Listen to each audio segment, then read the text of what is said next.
1월 25일 목요일 신명기 12장 1절로 19절 택하실 그곳에서입니다. 모세는 앞서 신명기 11장 후반부에 너희들의 선택 여호와에 따라 너희 앞에는 복과 저주의 길이 동시에 펼쳐져 있다. 너희가 그 갈림길에 서 있다. 라는 것을 강조하셨죠. 그래서 하나님의 율법, 하나님의 규례와 법도에 순종하는가, 순종하지 않는가의 여부에 따라서 너희의 그 복의 길, 저주의 길이 갈라질 것이다. 라는 것을 강조하신 것이요. 이제는 그 규례와 법도의 내용을 설명하기 시작하시는 것입니다. 이제 12장에서부터 26장까지를 우리는 신명기에서의 법전이라고 부르고 있습니다. 이제 가나안 땅에 들어가서 그들이 지켜야 할 규례와 법도를 구체적으로 설명하기 시작하시는 것이죠. 이 내용은 십계명을 풀어서 설명하는 듯 보입니다. 십계명의 구조와 그 순서를 닮아 있습니다. 그 너희들이 들어갈 그곳에서 너희는 하나님의 규례와 법도를 지켜야 하는데 그 내용은 이것이다 인 것이죠. 먼저 1절로 3절에서는 우상을 파괴해야 한다. 오직 하나님만 예배하라 라고 말씀하시는 것이죠. 십계명의 1계명이 무엇입니까? 너는 나 외에 다른 신을 내게 두지 말라 인 것이죠. 이 부분에 해당하는 것이죠. 사실 십계명에 대한 구체적인 주석들이 펼쳐져 간다라고 볼 수 있습니다. 1절로 3절을 읽겠습니다. 내 조상의 하나님 여호와께서 내게 주셔서 차지하게 하신 땅에서 너희가 평생 지켜 행할 규례와 법도는 이러하니라. 너희가 쫓아낼 민족들이 그들의 신들을 섬기는 곳은 높은 산이든지 작은 산이든지 푸른 나무 아래든지를 막론하고 그 모든 곳을 너희가 마땅히 파멸하며 그 제단을 헐며 주상을 깨뜨리며 아세라상을 불사르고 또 그 조악한 신상들을 찍어 그 이름을 그곳에서 멸하라. 1절에 내 조상의 하나님 여호와께서 내게 주셔서 차지하게 하신 땅, 이미 차지하게 하신 땅이라고 선포하는 것이죠. 사실 가나안 땅은 아직 차지하지 못한 땅입니다. 그런데 완료 시제를 쓰세요. 차지하게 하신 땅이라고 규정하시는 것이죠. 그래서 무엇입니까? 아브라함에게 언약하셨고 그리고 그들의 조상을 통해서 반복해서 확인해 오신 그 언약. 비록 작고 연약하지만 이스라엘을 사랑하셔서 그들을 출애굽시키시고 가나안, 그 거저 주시는 선물로서의 그 땅에 들어가 살도록 하게 하신 그 언약, 그 확고부동한 변함없는 언약을 강조하는 것이죠. 완료 시제를 쓰는 것입니다. 이것은 순전한 은혜로 그들에게 거저 주어지는 선물과 같은 땅인 것입니다. 그 내게 주셔서 차지하게 하신 땅, 그 땅에서 너희가 평생 지켜 행할 규례와 법도는 이러하니라. 그러니까 하나님께서 애굽으로부터 구원해 내셨고 그리고 그 기업을 상속하셔서 그 땅을 주셨어요. 그래서 그 땅을 선물로 받은 자, 구원 얻은 자, 그는 자발적인 순종으로 하나님의 규례와 법도를 따르게 되는 것이죠. 내게 주셔서 차지하게 하신 땅에서 너희가 평생 지켜 행할 규례와 법도는 이러한데 그 첫 번째 사항은 무엇입니까? 2절에 너희가 쫓아낼 민족들이 그들의 신들을 섬기는 곳, 그것이 높은 산이든 작은 산이든 푸른 나무가지 아래든 다 파멸하라. 깨어 없애라, 부셔라. 이런 것이죠. 그들의 신들을 섬기는 높은 산 또는 작은 산. 그들이 드리는 제사, 곧 예배의 분위기를 만들기에 좋은 그런 멋진 산들 위에 신을 섬기는 어떤 그런 장소들을 특정하고 시설들을 마련했을 것이죠. 그걸 다 파멸시키라는 것입니다.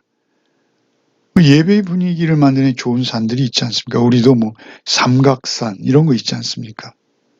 그러나 그러한 산에서 우상을 숭배하듯이 하나님 예배할 수 없다는 것입니다. 예수께서 뭐라 하셨습니까? 이 산에서도 말고 저 산에서도 말고 신령 곧 영과 진리로 예배하라 이렇게 말씀하시잖아요. 하나님께서는 예배하는 장소보다 예배자의 중심을 보십니다. 물론 그 장소가 의미하는 바가 있어요.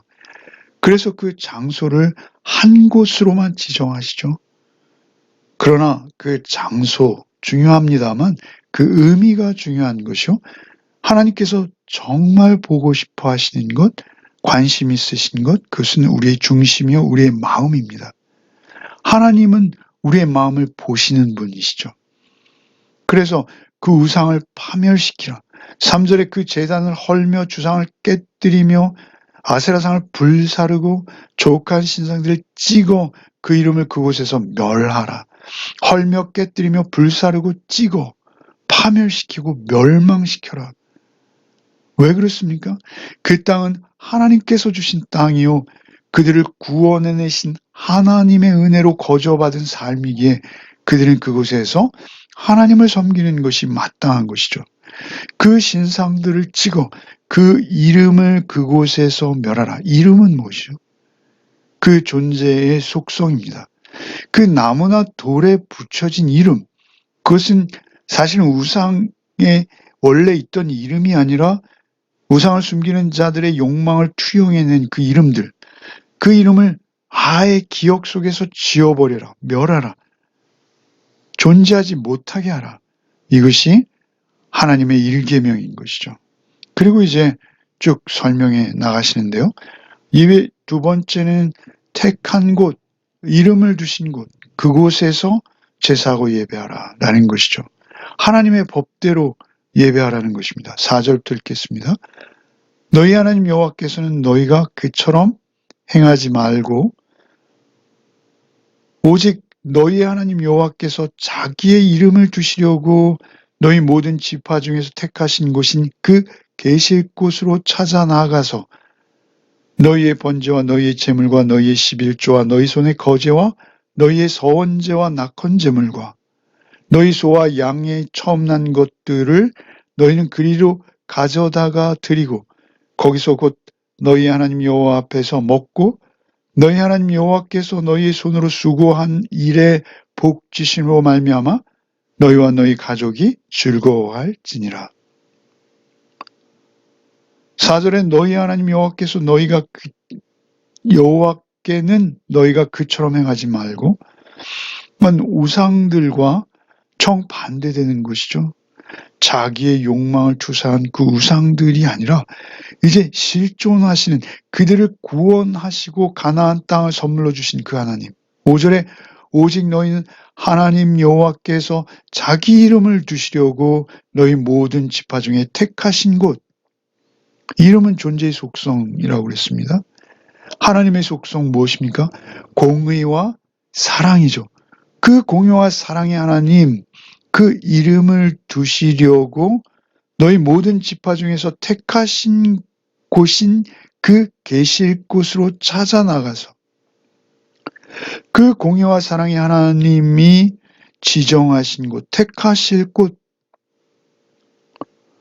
그 택하실 곳, 거기는 중앙성소라고 우리가 부르는, 그러니까 신명기에서 중앙성소를 강조하시죠. 그것이 그 역사 속에서 이스라엘에 실현되어진 곳이 어디입니까? 그것이 예루살렘이죠. 그 예루살렘 성전입니다. 그런데 결국 그 성전은 누구이십니까? 예수 그리스도 자신이죠. 결국 예수 그리스도를 예표하는 것입니다.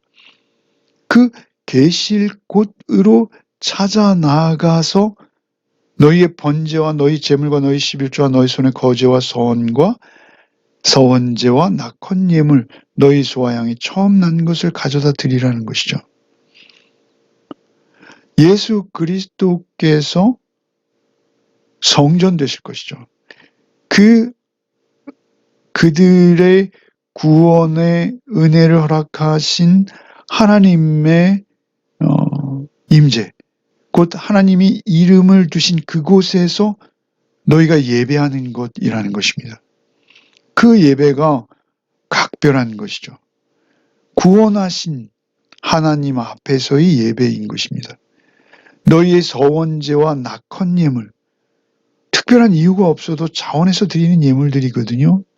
사실 이러한 예물들이 의미하는 바는 무엇입니까? 구원에 대한 감사예요. 그냥 우리 인생 자체가, 우리 존재가 구원에 대한 감사로 예배자가 되어지는 것입니다. 그렇게 7절에 거기 곧 너희의 하나님 여호와 앞에서 먹고 너희 하나님 여호와께서 너희의 손으로 수고한 모든 일에 복주심으로 말미암아 너희 가족이 즐거워할지니라. 너희 손으로 수고한 일, 이것은 너희 손이 닿는 모든 것입니다. 직역하면. 어디 가서 무슨 일을 하든지 하나님의 말씀을 따르고 예배자로 살아가는 자, 그 성전에 예배하는 자들의 삶, 그것은 예배와 즐거움입니다. 복 주심으로 말미암아 너희와 너희 가족이 즐거워하는, 기뻐한다는 것이죠. 그 하나님의 말씀을 따라 예배하는 자들에게 하나님께서 복 주실 것이기에 그 복 받은 자들이 보이는 반응은 즐거움과 기쁨이라는 것입니다. 이제 8절로 14절을 읽겠습니다. 우리가 오늘 여기에서는 각기 소견대로 하였거니와 너희가 거기에서는 그렇게 하지 말지니라. 너희가 너희 하나님 여호와께서 주시는 안식과 기업에 아직은 이르지 못하였거니와 너희가 요단을 건너 너희 하나님 여호와께서 너희에게 기업으로 주시는 땅에 거주하게 될 때, 또는 여호와께서 너희에게 너희 주위의 모든 대적을 이기게 하시고 너희에게 안식을 주사 너희를 평안히 거주하게 하실 때, 너희는 너희의 하나님 여호와께서 자기 이름을 두시려고 택하실 그곳으로 내가 명령하는 것을 가지고 갈지니, 곧 너희의 번제와 너희의 희생과 너희의 십일조와 너희의 손의 거제와 너희가 여호와께서 원하시는 모든 아름다운 선물을 가지고 가서 너희와 너희 자녀와 노비와 함께 너희 하나님 여호와 앞에서 즐거워할 것이요 내 성중에 있는 레위인과도 그리할지니 레위인은 너희 중에 분깃이나 기업이 없음이니라. 너는 삼가서 내게 보이는 아무 곳에서나 번제를 드리지 말고 오직 너희의 한 지파 중에 여호와께서 택하실 그곳에서 번제를 드리고 또 내가 내게 명령하는 모든 것을 거기서 행할지니라. 사실 비슷비슷한 말들의 반복이죠. 각기 소견, 8절에 각기 소견에 오른 대로 하였다는 것이죠. 지금까지는. 사실은 율법이 이미 시내 잔에서 주어졌습니다. 그러나 그들의 그 광야에서의 삶의 형편에 맞추어서 자기의 생각대로 살아왔다면 이제는 그렇게 하지 말라는 것입니다. 이제는 특별히 제사에 대해서, 특별히 제물을 택하고 제사를 드리는 장소에 대해서도 이제는 오직 하나님께서 택하신 곳, 그 계실 곳, 거기에서 제사하고 제물 드린다라는 것이죠. 10절에 너희가 요단을 건너 너희 하나님 여호와께서 너희에게 기업으로 주시는 땅에 거주하게 될 때는 그렇게 해야 된다라는 것입니다. 왜 그렇습니까? 대적을 이기게 하시고 너희에게 안식을 주사 너희를 평안히 거주하게 하셨기에 그렇다라는 것입니다. 안식은 무엇입니까? 그들은 가나안 땅에 들어가면 1차 안식을 얻게 될 것이죠. 그러나 다윗과 솔로몬 때 더 큰 평안은 얻을 거예요. 안식을 주사 너희를 평안히 거주하게 하신다는 것은 결국 예수의 대속의 은혜로 이루어지는 안식, 그 쉼을 말하는 것이요. 끝내는 예수의 재림으로 완성될 하나님의 나라를 말하는 것이죠. 그 안식을 주사 너희를 평안하게 거하게 하실 때 너희는 예배자로 쓴다라는 것이죠. 11절에 너희는 너희 하나님 여호와께서 자기 이름을 두시려고 택하실 그곳, 이름을 두시려고 택하실 그곳, 5절에도 나왔고 11절, 14절에도 나왔습니다. 그리고 우리가 이어서 내일 묵상할 본문에도 다시 3번 더 등장하죠. 그래서 12장에는 총 6번이나 이름을 두시려고 택하실 그곳, 그 하나님의 존재의 속성을 말하는 것이 이름이라 그랬죠. 그 택하실 그곳, 그 하나님의 공의와 사랑의 하나님의 택하실 그곳에서 예배해야 된다는 것입니다. 다른 곳이 아니라 꼭 반드시 그곳. 인격적 존재로 임재하시는 하나님의 이름을 두시려고 택하실 그곳. 내가 명령하는 것을 모두 가지고 갈지니 하나님의 방법대로 예배해야 된다라는 것입니다. 그 예배가 하나님이 받으심직한 예배요, 하나님이 구원한 자, 하나님의 구원을 받은 자들이 드리는 마땅한 예배인 것이죠. 하나님이 정한 대로 우리 예배해야 하는 것입니다. 그게 구원받은 자예요. 그게 구원의 길입니다. 레위기 10장에 그들이 경험했었죠. 나답과 아비후가 다른 불을 들이다가 하나님께 심판을 받습니다. 그러니까 그 정성과 감사로 구원의 하나님 앞에 준비한 것들을 가지고 나아가서 하나님이 정한 방법대로 예배하는 것. 그것이 구원받은 자의 당연한 도리요. 그것이 구원의 기쁨이요 증거가 되는 것입니다. 12절에 너희와 너희 자녀와 노비와 함께 할 것이요. 자녀는 물론이요. 노비는 노예입니다. 종입니다. 그러나 그들도 함께 여호와 앞에 즐거워할 것이요. 특별히 레위인에겐 분깃이 없다는 거예요. 레위는 생계를 이어갈 방법이 없는 자들이에요. 하나님 자신이 기업이 되신 분들이시죠. 그 레위인, 사실 이것도 신약적으로 보면 이 시대의 제사장들이 우리 아닙니까? 우리 다 레위인입니다. 우리는 이미 천국, 하나님의 나라를 기업으로 받은 자요. 하나님 안에 거하는 자들, 하나님의 사람들인 것입니다. 그래서 그들이 하나 되어져서, 함께 되어져서 14절에 오직 너희는 한 지파 중에 여호와께서 택하실 그곳에서 번제를 드리고 또 내가 네게 명령하는 모든 것을 거기서 행하라. 택하실 그곳이 중요한 것입니다. 택하실 그 5절에도 나왔고 11절에도 나온 14절에 다시 말씀하시죠. 택하실 그곳이 중요한 것이죠. 그리고 이제 15절부터 이어지는 내용은 피의 식용을 금지하는 것이죠. 그리고 고기의 식용을 허용하시는 것이죠. 15절부터 읽겠습니다. 그러나 내 하나님 여호와께서 내게 주신 복을 따라 각 성에서 내 마음에 원하는 대로 가축을 잡아 그 고기를 먹을 수 있나니 곧 정한 자나 부정한 자를 막론하고 노루나 사슴을 먹는 것 같이 먹으려니와 오직 그 피는 먹지 말고 물같이 땅에 쏟을 것이며 너는 곡식과 포도주와 기름과 11조와 내 소와 양이 처음 난 것과 내 서원을 갚는 예물과 내 낙헌 예물과 내 손의 거제물을 내 각 성에서 먹지 말고 오직 내 하나님 여호와께서 택하실 곳에서 내 하나님 여호와 앞에서 너는 내 자녀와 노비와 성중에 거주하는 레위인과 함께 그것을 먹고 또 내 손으로 수고한 모든 일로 말미암아 내 하나님 여호와 앞에서 즐거워하되 너는 삼가 내 땅에 거주하는 동안의 레위인을 저버리지 말지니라. 특별히 15절에 그러나 내 하나님 여호와께서 내게 주신 복을 따라 각 성에서 내 마음에 원하는 대로 가축을 잡고 그 고기를 먹을 수 있으니 곧 정한 자나 부정한 자를 막론하고 노루나 사슴을 먹는 것 같이 먹으려니와. 사실 지금 전까지는 레위기 17장 3절로 6절 말씀처럼 모두 다 반드시 그 가축을 잡을 때는 회막으로 왔어야 돼요. 그러나 이제는 그럴 필요 없다는 것이죠. 이제는 변한 거예요. 예루살렘이 있고 각 지파들이 먼 곳으로 흩어져서 살아갈 때 이제는 반드시 회막에 나오는 것은 너무 힘든 거예요. 불가능한 거예요. 이것은 계시의 어떤 발전적인 변화입니다. 그래서 가축을 잡아서 그 고기를 너희 있는 각 성에서 그냥 먹으라는 것입니다. 노루나 사슴을 먹는 것 같이 먹으라는 것입니다. 가축, 소나 양, 제물로도 쓸 수 있는 가축은 회막에서 잡았어야 돼요. 그러나 이제는 각 성에서 잡으라는 것입니다. 노루나 사슴, 사냥해서 먹는, 제물로 드리지 않는 그러한 노루나 사슴을 먹는 것 같이 그렇게 가축도 이제 양과 소도 너희들이 그렇게 먹을 수 있다라는 것입니다. 그러나 16절에 오직 그 피는 먹지 말고 물같이 땅에 쏟으라는 것입니다. 왜 피는 먹지 말라고 하십니까? 피는 생명을 의미하기 때문에 그렇습니다. 이 피는 결국 오셔서 우리를 위해 피 흘리신 예수 그리스도의 피를 예표하는 것이죠. 그 흘리신 피로 우리가 구원 얻습니다.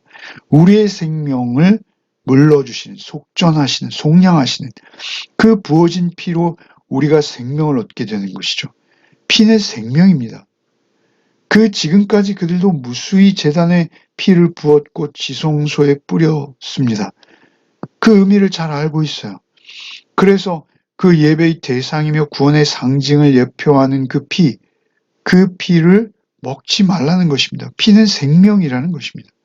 17절에 너는 곡식과 포도주와 기름의 11조 소, 양, 내가 서원한 것, 낙헌 예물과 거제물 각 성에서 먹지 말고 그러나 식용으로 잡는 것은 그렇게 가축이라도 각 성에서 먹을 수 있으나 제물로 드리는 것은 여호와께서 택하실 곳, 여호와 하나님 앞에서 먹으라는 것입니다. 18절에 택하실 곳에서 내 하나님 여호와 앞에서 너는 내 자녀와 노비와 성중에 거하는 레위인과 함께 먹으라는 거예요. 하나 되어서 즐거워하며 18절에 내 하나님 여호와 앞에서 즐거워하되 기뻐하는 거예요. 예, 우상을 타파하고 오직 하나님의 이름을 따라서 택하신 그곳에서 예배하는 자들, 그들은 기쁨의 축제로 즐거워하며 하나 되어져서 자녀이든 노비이든 레위인이든 그들이 예배자로 동일하게 하나님 앞에 참으로 천하보다 귀한 한 영혼으로 서서 하나님 앞에 예배할 수 있게 되어진 것이죠. 여호와 앞에서 즐거워하되 너는 삶과 내 땅에 거주하는 동안에 레위인을 저버리지 말지니라. 이렇게 당부하시는 것이죠. 우리는 오늘 본문을 통해서 예배에 대해서 교훈을 받습니다. 무엇입니까? 오직 하나님만 예배해야 한다. 우상은 모두 제하여 버리고 오직 하나님만 예배해야 된다. 그리고 정하신 곳, 그 이름을 두시려고 택하실 그곳, 지금 모세로서는 그것을 모릅니다. 그러나 택하실 그곳이 있을 것이요. 그 정하신 곳에서 기쁨과 즐거움으로 예배하는 삶을 가나안에서 살라라고 당부하시는 것이죠. 여러분, 오늘날 우리의 삶이 예배입니다. 우리의 삶이 예배일진데 오직 하나님 한 분께 영과 진리로 우리가 항상 서 있어야 하는 것이죠. 예배자로 살아야 하는 것입니다.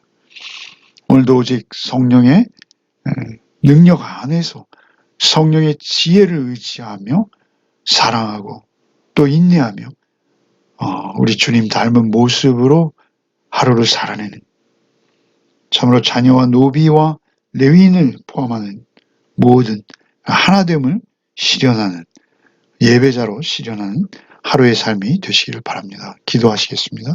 주님 감사합니다. 오늘도 주의 말씀으로 또 하루를 시작하게 하시니 감사합니다.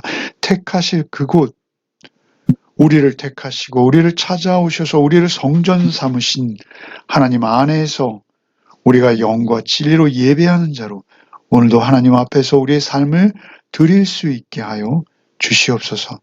오직 우리보다 낮아지고 소외되어진 자들을 향한 예수님의 심정을 우리가 잊지 않게 하시고 오직 주님 안에서 구별되어진 주님의 모습을 따르는 그러한 거룩의 삶을 사는 한날이 되게 하여 주옵소서.